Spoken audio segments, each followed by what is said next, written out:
It's been quite an interesting, I was thinking about this topic and particularly listening to Aruna Roy.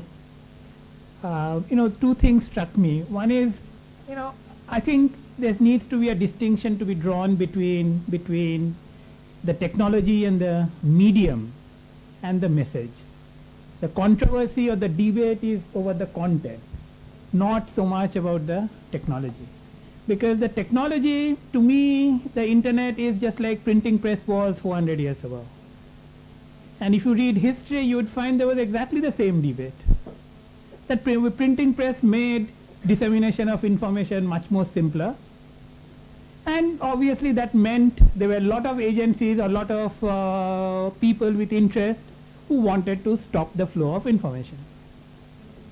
Today, it's exactly the same thing.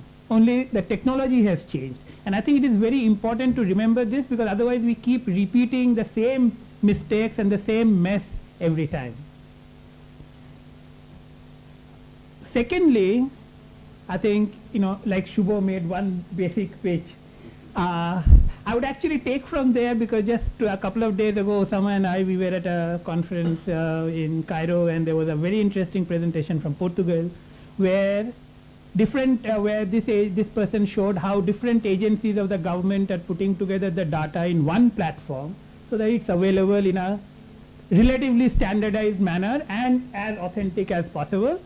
And I was telling him that how in India the different agencies of the government will not even be talking to each other, leave alone sharing the data to put it all together.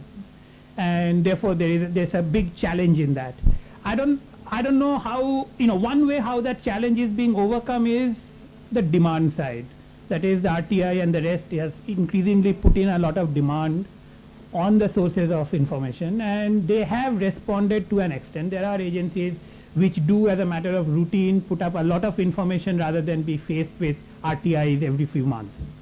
So I know there are, including in Delhi government, there are separate departments and agencies which have been much more proactive than others. So I can only say that this would spread, and the only way it will spread is that if the demand is there. Because it's also to be acknowledged that there is a lot of data, just like Shubho said, information which the agencies will put up, because of the sheer volume is going to undermine the efforts of many people in terms of being able to dig through it. You get 300 pages of information where only 3 paragraphs would have sufficed. It's going to be quite a challenge for anybody to be able to dig that. So just putting information up won't be sufficient if we can't figure out a way to place it in a much more structured manner. And that can only happen if the demand side, whether RTI or through other sources, is kind of leveraged to make that demand. The third thing that I thought I should share is which is related in a way to the first point regarding the media and the content and the message of it. I was actually seeing this guideline. This seems to be, a stretch from what we have in the Constitution, the Article 19(1)(a), which is freedom of expression.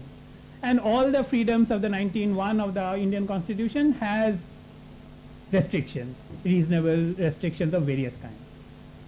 Now the problem here in this rule, which is from the Ministry of the Information Technology, which was put out last month, is that they have elaborated on those so-called reasonableness to no end, including the reasonableness in the Constitution does not really literally put in, say, pedophilia or other such stuff, but here they are specifically specified these.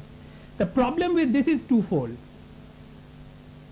When a constitutional issue is kept relatively vague, it's kept so because then it can be debated, taken to a court of law, questioned, and its merit or otherwise can be assessed, so that everything doesn't get clubbed as reasonable and therefore stopped. When you begin to specify, then the onus is on me, the host, to actually pass a judgment on content that he is providing, which I think is patently unconstitutional, because that would give me veto power as a host of that information over any content that would come to me. And this, I think, should be questioned because this would not stand. or this should not stand. The second thing that follows from this is, and which I think is my main interest in this whole debate, because I'm probably coming more from the content side, is it is indeed time to look at this so-called reasonable, the so-called reasonableness that we have in the Constitution itself as in terms of the Article 19(1) rights. They seem, that words seem extremely seductive, but is potentially very hazardous. And I'll give you just one example to end with this. The 19(1), the articles of the Constitution, the fundamental rights, those of you who know it or who know its history, is almost a take from the US Bill of Rights. The freedom of expression, freedom of religion, freedom of association, etc., etc. The only difference is, in the US Bill of Rights, there is no exception. There is no reasonableness, there is no such thing. So for instance, in the freedom of expression, the US Bill of Rights says the Congress shall make no law abridging freedom of speech or freedom of religion, etc. So it's a very categorical, flat statement. Even though it is such a categorical and flat statement, for almost 150, 175 years, the US Supreme Court increasingly had to deal with this issue of what would be considered reasonable. Because reasonableness is something every one of us would strive to have, and therefore this issue went back and forth to the court repeatedly on n number of issues, whether it's national security or pornography. But because that term reasonableness was not inbuilt into the Constitution, if you analyze the history of the US Supreme Court's rulings on this issue of freedom of expression, it has increasingly gone away from trying to determine national reasonableness.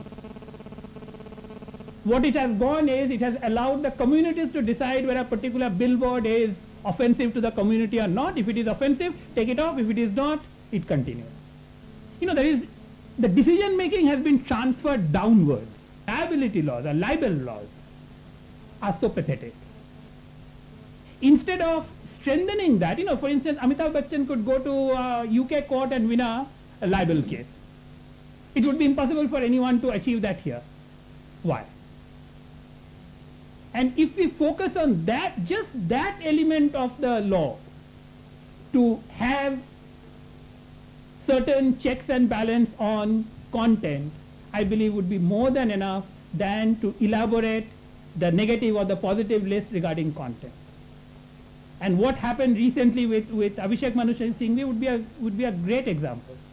That no matter how much you try to regulate, if things have certain attractiveness to a certain section of the audience, it's going to go viral. There's no way you can stop it.